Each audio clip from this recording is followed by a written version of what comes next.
Well, welcome back to Autumn in Asia, Cambodian style. It's hot, but I'm out here walking around making a video because I got things to tell ya. Just got back about a week and a half ago to Siem Reap. I was gone for 5 weeks. I was going to be gone longer than that, but I cut it short by about 2 weeks for my own reasons, but I'm glad to be back. And yeah, well, let me tell you about my story on the way back while we go check out where I'm walking. It's kind of a new neighborhood, and I'll tell you about that too. Well, like I said, I've been back here about, I don't know, 10 days or so. And I got back on a Wednesday, didn't do nothing. Thursday, went to a wedding. Friday, I went and looked for an apartment. And Saturday, oh, hello, hello. And what was that? Where was I? Got to wave at the kids. But let me see. And then, yeah, Friday went looking for apartments, found one. Saturday, signed the papers and started moving in. So by Monday, it was totally moved in. And I got my my apartment video. You might have seen it already. If not, I'll put, I'll put the link up below there, or up below, up above there, or whatever. You'll get to see it. It's there. But anyways, I know people like to know how much and how long it took me to get here by my airplane. I did find a awesome price, and because like most of them are running $850, $900, and I'm going like, geez, 30 hours, 35 hours. I'm going, no, I can't do that. Although mine did take a few hours, but I stumbled across a ticket from, I was in Tucson, Arizona. I stumbled across a ticket that I boarded in Tucson, which is like a podunk airport.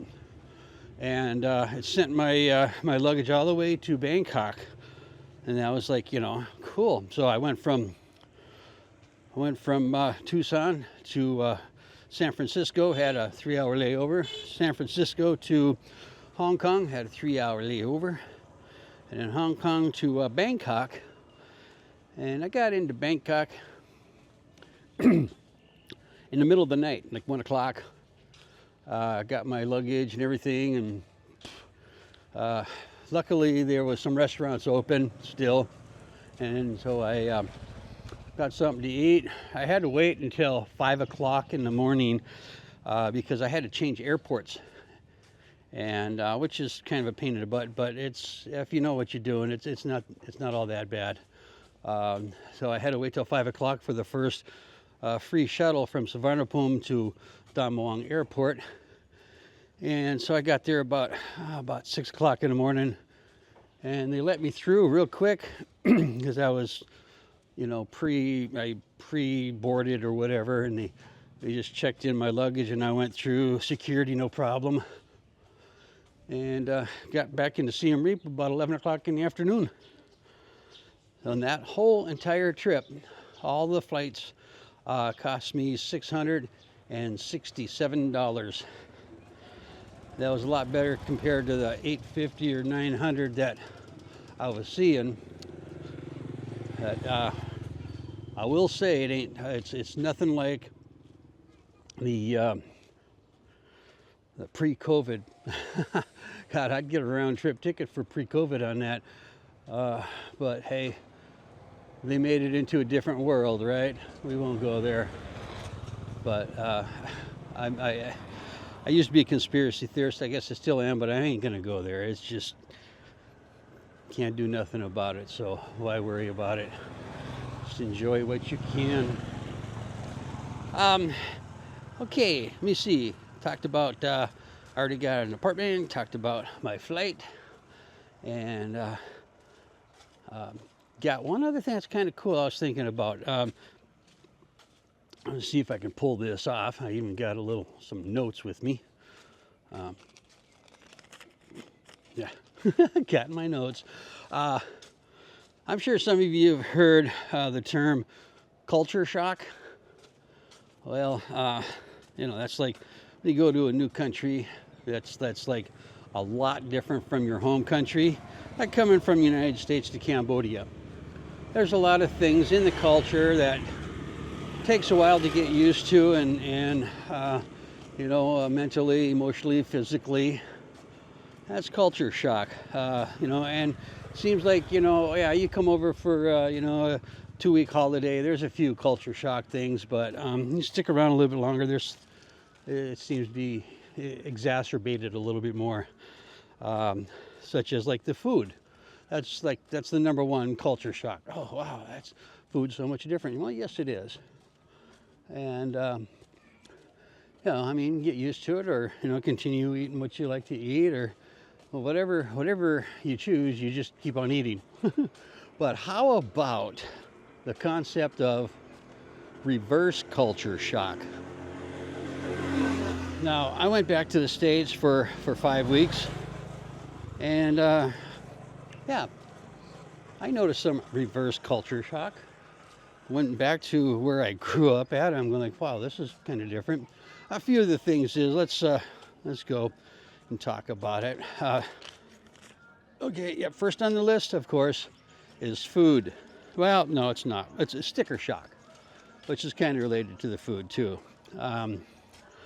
You go to the grocery store and you go, oh my God, look how much this food costs. Other than a few items that here in Cambodia is really expensive, like gas. Gas is more expensive here than it is in the United States. Blueberries, things like that. Really good, big, delicious, juicy apples. I wonder if that's a one way or not. I can't tell. A dead end or not. But anyways, a lot of the things are more expensive. Some of them are not. Like I was saying, the milk wasn't as expensive in Cambodia. It's expensive here in Cambodia. But we had a sticker shock with the food. And even, comparing it to last time I was in the States, how much more expensive things were.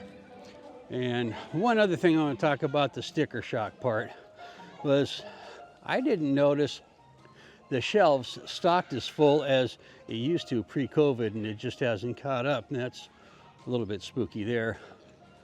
But now, as we're still talking about culture shock with food, or the food prices, now this is what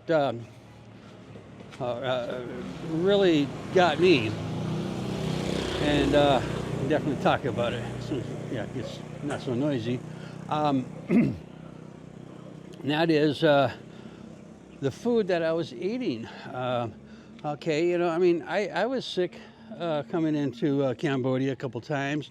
It took me a while to get used to my food here, or the food here. And,